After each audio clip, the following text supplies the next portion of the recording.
আসসালামু আলাইকুম। শিক্ষার্থীরা কেমন আছো তোমরা? আশা করি ভালো আছো। তো আজকে আমি তোমাদেরকে একটি চাহিদা অপেক্ষক থেকে কিভাবে চাহিদার সমীকরণ নির্ণয় করা যায় সেই বিষয়টি নিয়ে আলোচনা করব। তো আমাদেরকে আগে বুঝতে হবে যে চাহিদা অপেক্ষকটি কি। হুম এই চাহিদা অপেক্ষকটি কি এটি বুঝতে পারলে আমি একটি খুব সহজেই চাহিদার সমীকরণ নির্ণয় করতে পারবো। আর চাহিদার সমীকরণ থেকে চাহিদার রেখা কিভাবে অঙ্কন করতে হয় সেটি বের করে দেখাবো আজকে। যে অপেক্ষকের সাহায্যে চাহিদার পরিমাণের সাথে দামের বিপরীতমুখী সম্পর্ক প্রকাশ করা হয় তাকে চাহিদা অপেক্ষক বা চাহিদা সমীকরণ বলে। চাহিদা বিধির বীজগণিতিক রূপটাই হচ্ছে কি একটা চাহিদা সমীকরণ। তো আমরা এখন বোর্ডে চলে যাই। বোর্ডে গেলে তোমরা আরো জিনিসটা ক্লিয়ার বুঝতে পারবে। সেটা হচ্ছে এই যে দেখো, Q D equal function of P, এটা হচ্ছে একটা চাহিদা অপেক্ষক। এখানে স্বাধীন চলক পি, অধীন চলক কিউডি। পি মানে দাম, কিউডি মানে চাহিদা পরিমাণ। দাম ও চাহিদার পরিমাণের মধ্যে যে সম্পর্ক, যে গাণিতিক সম্পর্ক প্রকাশ করা হয় তাকে কি বলে? অপেক্ষক বলে। ঠিক আছে, আর এটা হচ্ছে এই চিহ্নটা হচ্ছে একটা অপেক্ষক। এটাকে বলে ইংরেজিতে বলে ফাংশন। তো আমি যদি সমীকরণ আকারে লিখি, কিভাবে লিখা যাবে দেখো, কিউডি ইকুয়াল এ মাইনাস বি পি।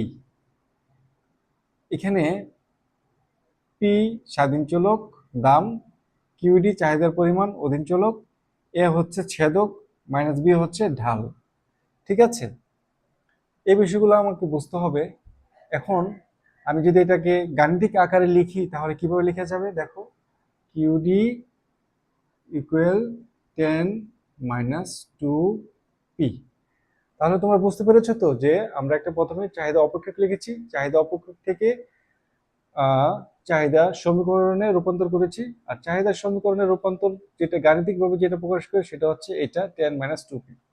ঠিক আছে, আজকে যে কাজটা করব, এই চাহিদার সমীকরণ থেকে একটি চাহিদা রেখা অঙ্কন করব। ঠিক আছে, তাহলে আমাকে প্রথমে লিখতে হবে, ধরি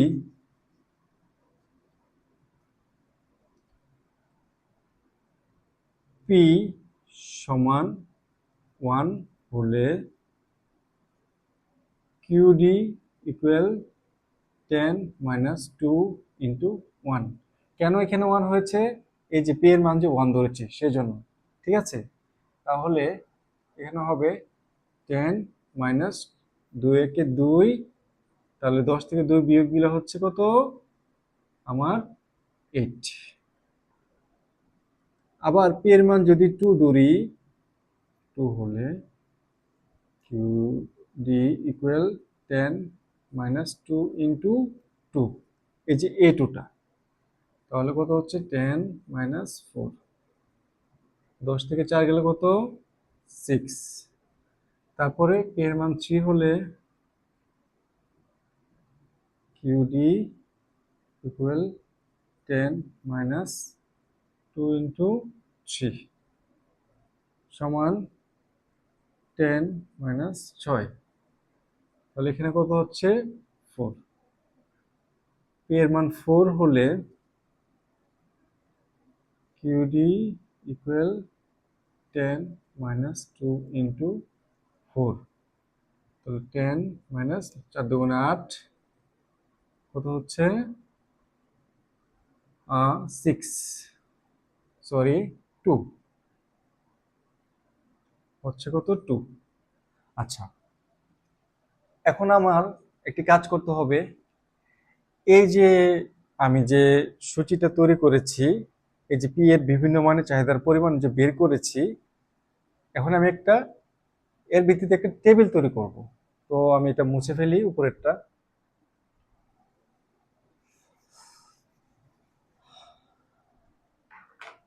টেবিলটা করতে গেলে প্রথমে আমাকে দিতে হবে দাম।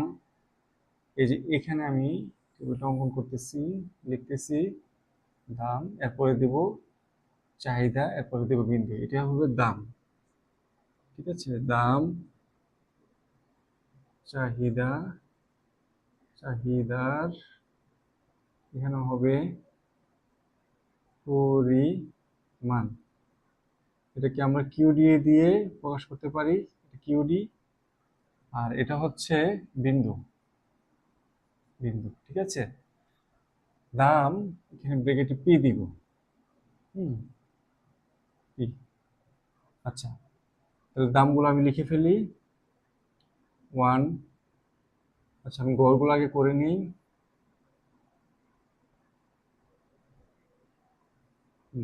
1 2 3 4।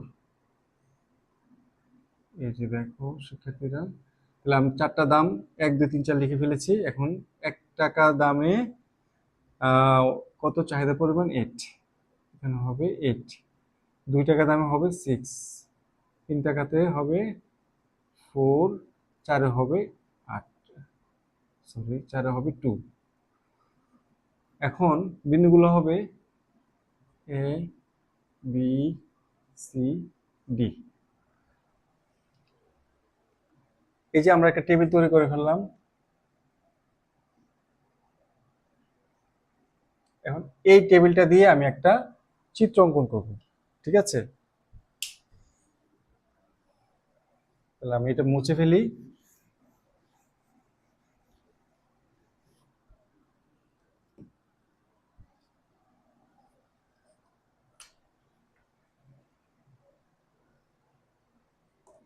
প্রথমে দিব লম্ব অক্ষ,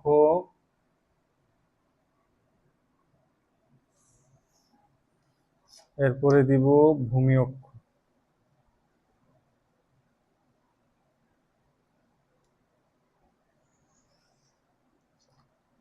আচ্ছা, এখানে হবে মূল বিন্দু, এখানে হবে চাহিদার পরিমাণ, এটা আমরা কিউডি লিখতে পারি। আর এখানে পি দিতে পারি, এটা হবে দাম। তো আমরা সংখ্যাগুলো সাজিয়ে ফেলি। দাম তো লম্ব অক্ষ, তাহলে দাম হবে আমরা 1 থেকে 4 পর্যন্ত লিখব। আমি সমান সমান মাপে 1 2 3 4 এর মান দিব। এখানে একটা ফুটা দিয়ে দিই, বিন্দু বের করে ফেলবো আমরা এখান থেকে। 2 3 4। এখানে কত 2 থেকে 8 পর্যন্ত আছে, তো তাহলে আমি 2 দিয়ে করে 4টা ফুটা দিয়ে দিব।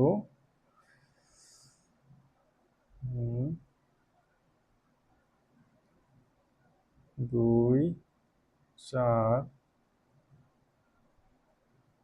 2 4 6 8। তাহলে মানগুলো লিখে ফেলি। 1 2 3 4। এখানে হবে 2 থেকে শুরু হবে, 2 4 6 8। আচ্ছা, আমরা প্রথমে দেখব দাম কত। 1 টাকা, একের সাথে চাহিদার পরিমাণ কত? 1 টাকা দামে চাহিদার পরিমাণ হচ্ছে 8 একক। তাহলে আমরা কিভাবে বের করব? এই যে দামের 1 হচ্ছে এখানে, আর চাহিদার 8 হচ্ছে এখানে। তাহলে আমরা এখানে একটা বিন্দু উৎপন্ন হবে, যেটা হবে এ বিন্দু। কিভাবে হবে আমি দেখাচ্ছি।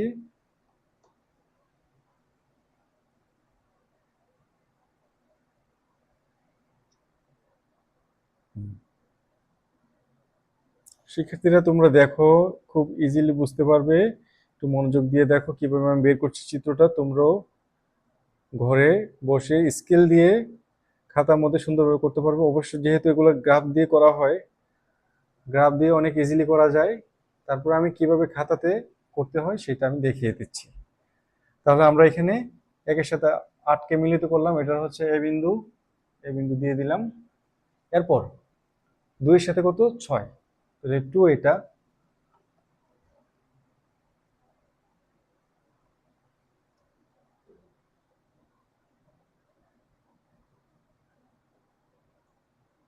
হুম হুম, এই যে এই এই তাহলে আমরা 6 এর সাথে মিলতে করছি।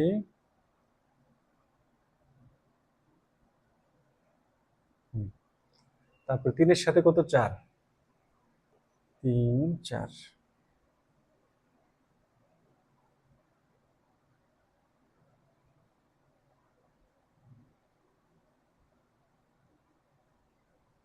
হুম, এটা এখান পর্যন্ত আসবে। এই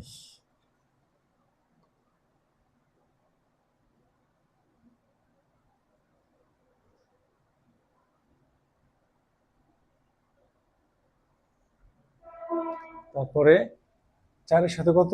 2। এই যে 4, এই যে 2।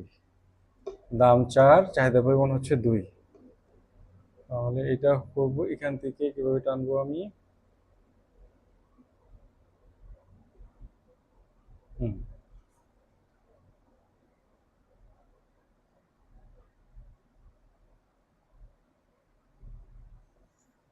হুম।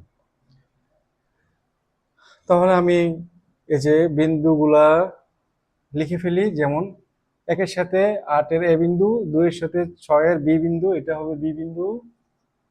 3 এর সাথে 4 এর সি বিন্দু, এটা হবে সি। তারপরে 4 এর সাথে 2 এর ডি বিন্দু, এটা হবে ডি। এখন আমরা বিন্দুগুলো মিলতে করলে একটা যে রেখাটা পাবো সেটা হচ্ছে চাহিদা রেখা। তাহলে এখন আমরা মিলিত করছি। দেখো,